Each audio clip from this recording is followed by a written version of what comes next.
Alright, Trekkers and Trekkers, time for the final episode review of the day, which is going to be Loud as a Whisper.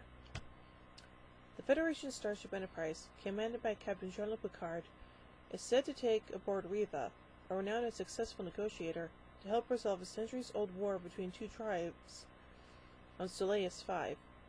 Riva is staffed due to a hereditary genetic deficiency, which travels with a chorus, an entourage of 3 people in telepathic communication with him, who are able to enunciate his thoughts.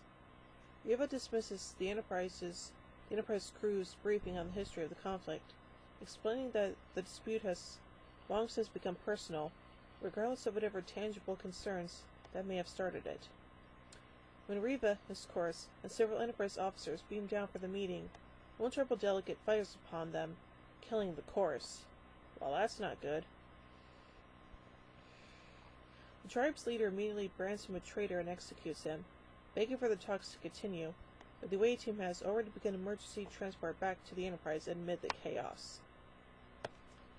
Riva, frustrated and agitated, struggles to communicate with the crew, so Picard orders Commander Data to find and learn Riva's sign language in order to act as a translator.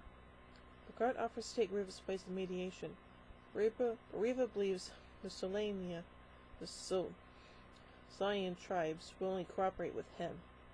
Riva is prepared to abandon the peace process and return to his home planet, accepting his failure, but Counselor Troy inspires him to stay, suggesting that he turn his disadvantage into an advantage, recalling Riva's own negotiating tactic. Good plan.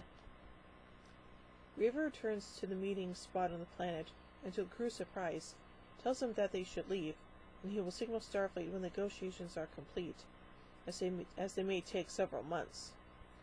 In order for the tribes to work with Riva, they will both be forced to learn sign language from Riva, which will create a shared experience between them. Thus, Riva is turning his disadvantage of being unable to communicate into an advantage. The crew leaves Riva to await the tribe representatives. Aw, that was sweet.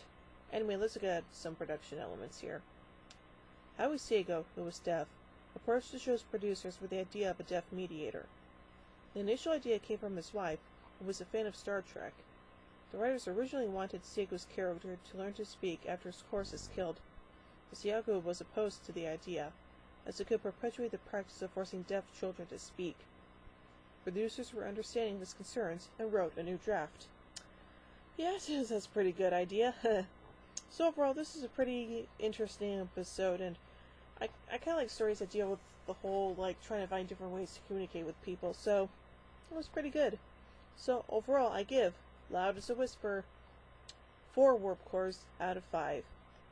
Well, join me tomorrow as Star Trek Temper continues with the Schizoid Man.